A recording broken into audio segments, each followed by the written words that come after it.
Arahaba ry ilain'ny asoavina ny Tompo momba anao, ary manonona ny fiadanan'i Jesosy Kristy Tompo, ny fitiavan'Andriamanitra Ray sy ny firaisana ny fanahy masina ho amintsika tsiraray avy amin'izao Krismasy 2024 izao. Hivavaka isika ry havana. Andriamanitro Rainay izay ny an-danitra, midera sy mankalaza, manome voninahitra anao zahay.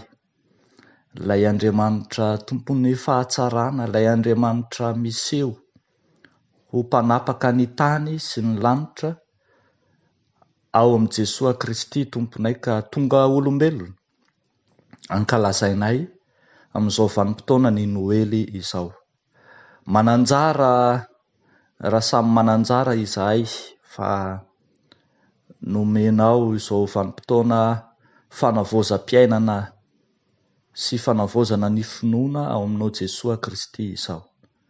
Koa ampahomby azo sy ampiaro aminay ary ny teny izay vakianay ao amin'ny soratra masina, mba hiainanay ny famindram-ponao sy ny fitiavanao, ankatoavanay ny didinao.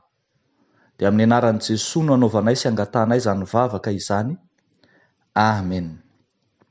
Ny bokin'ny Salamo faharoa, ny 117 hatramin'ny 212 no mofinainao antsika anio ry havana. Salamo faharoa 117 hatramin'ny 212.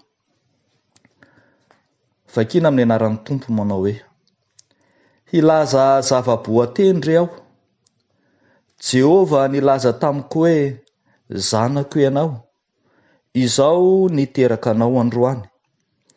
Mangatamiko dia omeko lovanao ny jentilisa, ary ny farany tany ho fanananao. Ho torotoroanao amin'ny tembe izy, toy ny famaky vilany tany no hanamotsamotsananao azy. Ary amin'izany dia hendrey ianareo ry mpanjaka, mino anatra ianareo ry mpitsara ny tany. Manompo an'i Jehova amin'ny fahatahorana, ary mifalia amin'ny fangovitana.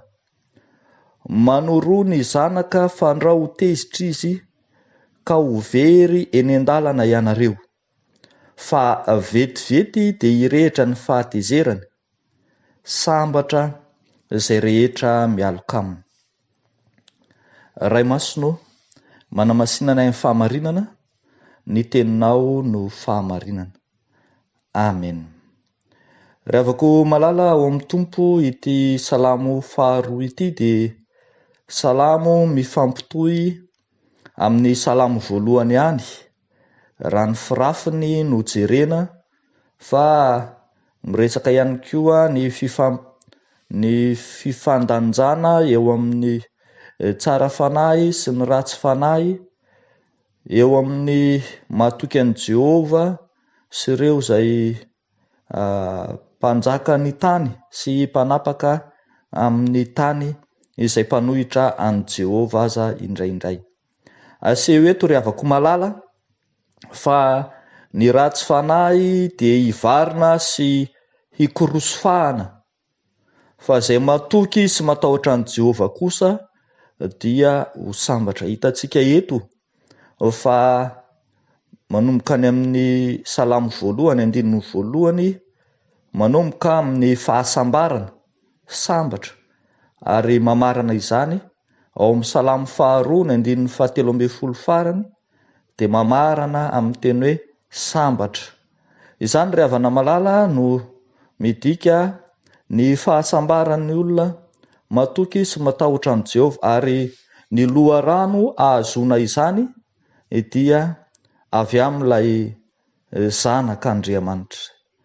Ilay zanak'Andriamanitra ary hitantsika eto amin'ity mofinaina ity dia zanaka voatendry. Ny 17 hatramin'ny 17. Ny 17 hatramin'ny 17 mampisongadina ilay zanaka voatendry. Hoy ny voalaza hoe: hilaza zava-boatendry aho, Jehova nilaza tamiko hoe zanako ianao, izao niteraka anao androany. eto dia ambara fa ilay zanaka dia notendrena ho amin'ny fanapahana, ary dia hitantsika fa faminaniana mesianika milaza ny amin'ny fanapahan' Jesosy Kristy.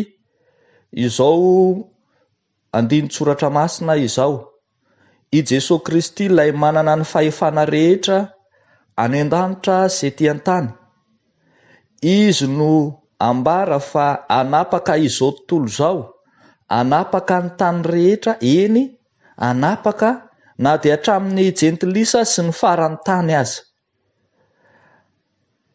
Ambaran' Jehova amin'ireo mpanapaka amin'izao tontolo izao, ireo mpanjaka ny tany, ireo mpanapaka izay mioko sy manohitra an' Jehova fa ho raisin'izy Andriamanitra ny fitondrana, ho raisin'izy Andriamanitra ny fanapahana ny tany, ka omeny izay voatendriny, omeny izay voaosiny ny fitantanana ny izao tontolo izao. Arak'izany dia ny zanak'Andriamanitra no notendreny hifehy sy hanapaka izao tontolo izao. Io lay mpanjaka voatendry, io lay mpanapaka voatendrin'Andriamanitra atanteraka ny teny fikasana rehetra ho an'ny tany rehetra. Io Jesosy Kristy io, arak'izany, lay mpanjaka voatendry tsy notendrena tamin'ny didim-panjakan'ny tany, fa tamin'ny lalam-pahasoavana tao amin'Andriamanitra. Andriamanitra izay tompo sy mpifehy izao tontolo izao no mandray an-tanana ny fireneny ka manolotra ny fanjakana amin'izay tiany, dia nomeny ny zanany malalany. Ry havako malala ao amin'ny Tompo, amin'izao vanim-potoana ny Krismasy izao ary, amin'izao indrindra no hitodian'ny nofo rehetra, hitodian'ny tany rehetra, hitodian'ny izao tontolo izao amin'ilay zanaka voatendry ho mpanapaka izao tontolo izao dia Jesosy Kristy.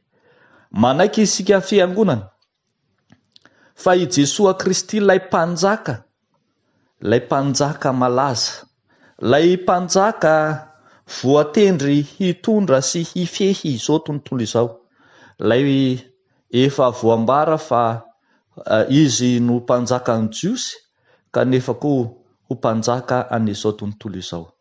Ny fankalazantsika ny Noely, ny fankalazantsika ny Krismasy arak'izany dia mitodika indrindra amin'ny fankalazana ilay Jesosy Kristy mpanjaka amin'izao tontolo izao. Fa zavatra hitantsika eto ihany koa ry havana malala dia taratra fa ilay zanak'Andriamanitra dia zanaka omemboninahitra, zanaka omemboninahitra. Eo amin'ny andininy 10 hatramin'ny 12 no ahitantsika fa mitovy avokoa ny hevitry ny teny hoe manompo an' Jehova, mifalia amin'ny fangovitana, ary ny hoe manoroa ny zanaka. Mifalia amin'ny fangovitana, manompo an' Jehova, manoroa ny zanaka. Ny dikan'izany dia hoe omeo voninahitra izy, na hoe miankohofa eo anatrehany tahaka ny fiankohofana amin'Andriamanitra, miankohofa eo anatrehany tahaka ny fiankohofana amin'ny mpanjaka. Io zanaka io dia zanaka mendrika fiankohofana, zanaka mendrika voninahitra. Io zanaka io ilay zanaka manam-pahefana amin'ny tany rehetra. Io zanaka io ilay ekeny izao tontolo izao. Koa antsoina ny mpanjaka amin'ny tany, antsoina ny mpanapaka amin'izao tontolo izao, antsoina ny mpanjaka sy ny mpitsara mba hanaiky ny fahefan'ny zanaka ary hiankohoka eo anatrehany. Ny fiankofana na ny fanoroana dia endrika hita maso anehoana ny fanekena ny fahefana mampanjaka, ny fahefan'ny zanaka. Araka izany dia ambara fa io fiankofana io amin'ilay Jesoa Kristy mpanjaka n'izao tontolo izao, voatendrin'Andriamanitra, io no fanalahidin'ny fahasambarana ho an'izao tontolo izao. Ny fiankofana eo amin'i Jesoa Kristy no fanalahidin'ny fahasambarana ho an'ny firenena anankiray. Hitantsika tsara anie izany ry havako. Hitantsika tsara ny fahamarinana izany teo amin'ny tantaran'ny zanak'Israely fa rehefa ny mpanjaka no natahotra an'i Jehova sy nanao izay mahitsy teo mason'i Jehova, dia indro niadana sy mandry fahizay ny tany. Fa tetsy ankilan'izay kosa, rehefa ny mpanjaka no nanao izay ratsy teo mason'i Jehova ka tsy natahotra an'Andriamanitra, dia lasa firenena resy anaty, firenena sasany arina ny amin'ny fitotonganan'ny firenena sy tamin'ny fanonganam-panjakana.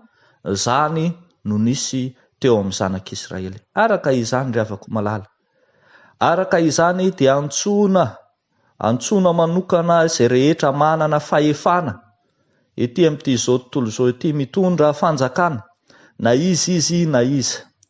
Ambara ry havana fa ao anatin'ny vanim-potoana izay mampitaraina ny vahoaka isika ankehitriny, vahoaka nona, vahoaka sahirana, vahoaka izay antsoina koa hoe miady amin'ny fiainana. Indro ny soratra masina manolotra vahaolana ho antsika, ny faneken'ny mpitondra sy ny manam-pahefana eto amin'izao tontolo izao hiankohoka eo amin'ny hatrehan'i Jesoa, ilay mpanjaka n'izao tontolo izao.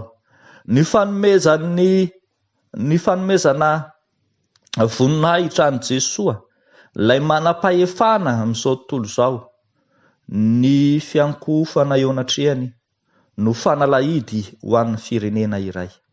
Raha te ho sambatra ny firenena iray arak'izany, dia mila miankohoka eo anatrehany.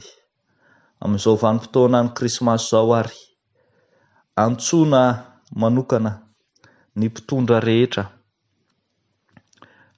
hanaiky marina ny fahefan'i Kristy, hampanjaka ny fahefan'i Kristy eo amin'ny firenena iray. Izany no fanalahidin'ny fahasambarana sy ny fiadanana eo amin'ny tany izay nomen'Andriamanitra antsika. Dia ho an'Andriamanitra irery ihany ny voninahitra, ho amintsika kosa izany tenin'Andriamanitra izany, hivavaka isika. Raha eo misaotra anao izahay mideranao mankalaza anao, misaotra manokana ny amin'ny teny pahasambarana tolotrao izay nanolotra ny zanakao, dia Jesoa Kristy ho mpanapaka sy ho mpifehy izao tontolo izao. Izy ilay voatendrina ho Andriamanitra, izy ilay nirahanao hitondra fanavotana ho an'izao tontolo izao. Fa amin'ity anio ity koa ny hitondranay ambavaka manokana ny mpitondra rehetra, ny mpitondra fanjakana, ny mpitondra firenena, ny mpitondra fiangonana, eny na iza na aiza, mba hanaiky hiankohoka eo anatrehanao ka tsy hanao sarin-javatra hafa voasokitra, na ihany koa hanompo Andriamanitra hafa tsy ianao rery ihany. Tompo mangetaheta fanafahana, mangetaheta fiadanana, mangetaheta fahasambarana ny vahoaka, koa ianao Andriamanitra amin'izao vanim-potoana ny Krismasy izao hanolotra azy ny tena fiadanana, dia Jesoa Kristy zanakao. Dia mivavaka manokana izay ho an'ny vahoaka rehetra mba hiaina izany Krismasy izany amin'ny fiadanana, Krismasy amin'ny fifaliana, Krismasy amin'ny faharavoravoana tanteraka, lavitry ny fanakorontanana, lavitry ny fanenjehana, ary mba tsy hisy fisoparana ataon'ireo ratsy fanahy izay mpanakorota-pivavahana, indrindra any amin'ireo firenena izay sarotra ny mijoro kristianina mba ho sahy aneo izany mandrakariva amin'ny finoana izy, ary ianao Andriamanitra hiaro ny tenany sy ny ainy. Dia amin'ny anaranao Jesosy no anaovanay sy angatahanay izany vavaka izany. Amen.